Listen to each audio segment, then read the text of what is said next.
schools cricket tournament after competing in a local competition. The Violet O. Jeffers Nichols Primary School emerged as the winners. The Charleston Primary secured the second place spot. Joyson Liebert Primary and Ivor Walters also made it to the semi-finals. We commend the Nevis Cricket Association for spearheading this program for the second year. I just want you to understand that we sent 4 teams to St. Kitts, and all 4 ended up in the top spots in the tournament. Summer sports camp. I've gone back to camps again. The Department of Sports commenced the annual sports camp on Monday, 16 July, with tennis and football. The football camp is being held in collaboration with Mr. Emmanuel Richards, who has been hosting his annual Emmanuel Richards Summer Football Camp for 19 years. Parents are encouraged to register their children for the upcoming camps in swimming, netball, cricket, and basketball. Registration forms are available at the Department of Sports, Reliable Motors Miniplex, and the registration fee is 10 EC dollars per sport. What this means is that you can have your children engage in sporting activities, learning a new sport, practicing their sport during the summer. Let me go on to a further camp. That is the Nevis Public Library.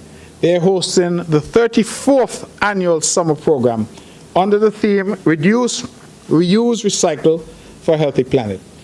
Children between ages of 5 and 8 will attend the camp, while next week students from ages 9 to 12 will engage in the program. So this week they will have children between the ages of 5 and 8, and next week children between the ages of 9 to 12. The camp forms part of the library's contribution to ensure that we achieve our 2030 Sustainable Development Goals. Let me now move to a program which is near and dear to my heart, and that is in the Ministry of Education. We will have hosted the 3rd annual Test of Chinese as a Foreign Language, Computer Adaptive Test, Awards ceremony on Friday, 19 July 2024. Attendees were treated to an impressive bilingual speech by Mandarin students Delana Spelling and Emily Prentice Blackett for their well-articulated and impressive bilingual speech and nursery rhymes by students from the Gingerland Secondary School. In attendance were my dear brother and friend, Ambassador Michael Lin, who is the Ambassador of the Republic of China, Taiwan, in St. Kitts and Nevis, and other representatives from the Taiwanese Embassy. Taiwan has partnered with the Ministry of Education to implement the project from its inception. The program is led by Ms. Chi Chen, Mandarin teacher, and offers sessions to secondary students as well as adults. Ms. Chen shared that thus far, the program introduced just during COVID, in fact, thus far, we have offered Mandarin training to just about 600 students. We say congratulations to the 42 students who passed the exam at Novice Level 1, Novice Level 2, and Level 1. We encourage everyone to look out for the start of the new academic year, when additional opportunities will be available for Mandarin language and Taiwanese cultural immersions. Incidentally, I want to commend the Honorable Troy Liebert, our Minister of Education, and his team, ably led by our Permanent Secretary, Zanella Claxton, and our newly appointed Principal Education Officer, Landa Brown. And to say to them that Minister Liebert, and I say it publicly, is committed to being part of the next cohort of trainees in Mandarin. And I'm contemplating joining him if, of course, my brain will allow at this stage in life. But when I look at some of the persons who are graduating and getting their certificates, I felt there was hope for me, because some of them taught me in school.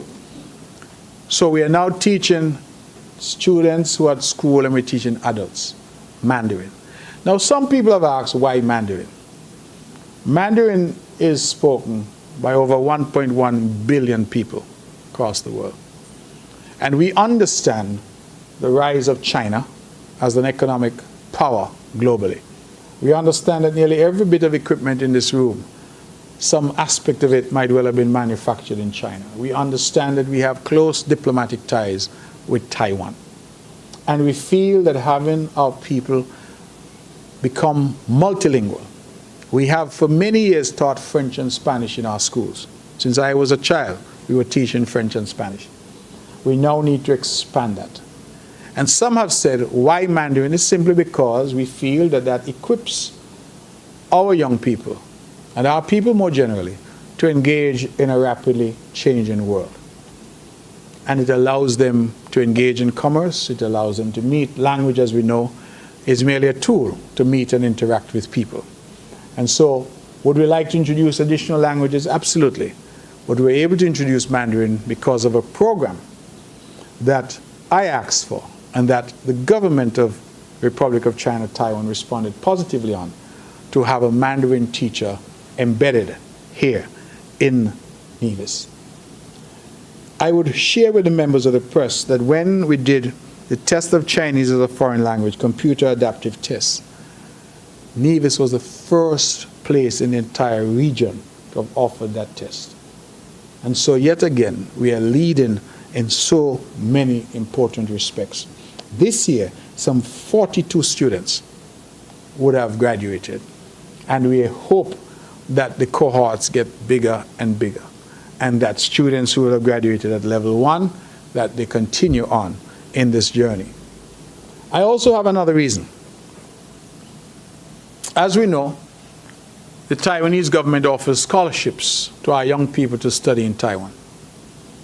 Many of us don't realize that when those young people get those scholarships, at many of the universities, they have to spend their first year learning Mandarin. And only when they become proficient, they then go on to do the degree. So it occurred to me, I said, well, what if they go to Taiwan already knowing Mandarin? What if since high school they're learning Mandarin to the point where if they do decide to study in Taiwan, they don't have to bother spend a year learning the language. They go straight into their degree program. And are therefore trained more quickly and be able to come back home more quickly to contribute to our national development. And so that too was a reason why we have pushed this. Right now I'm pleased that we have participants, even from St. Kitts, who have come over to be a part of the training here. So we say, Sheshe. Is that what we say? Sheshe. What Sheshe mean again? Thank you. Sheshe. To the Taiwanese government and people. They have done a remarkable job, and we hope to continue working with them.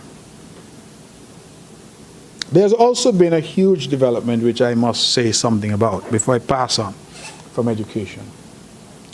And we've been talking a lot about vocational training. As we know, our education system for a long time was largely centered around the academia and academic training. And there was a general consensus that there was not enough vocational training.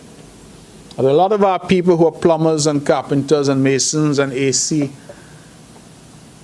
HVAC I think they call it, persons, electricians, that they learn by apprenticeship, and they really had no documentation identifying them as having any expertise.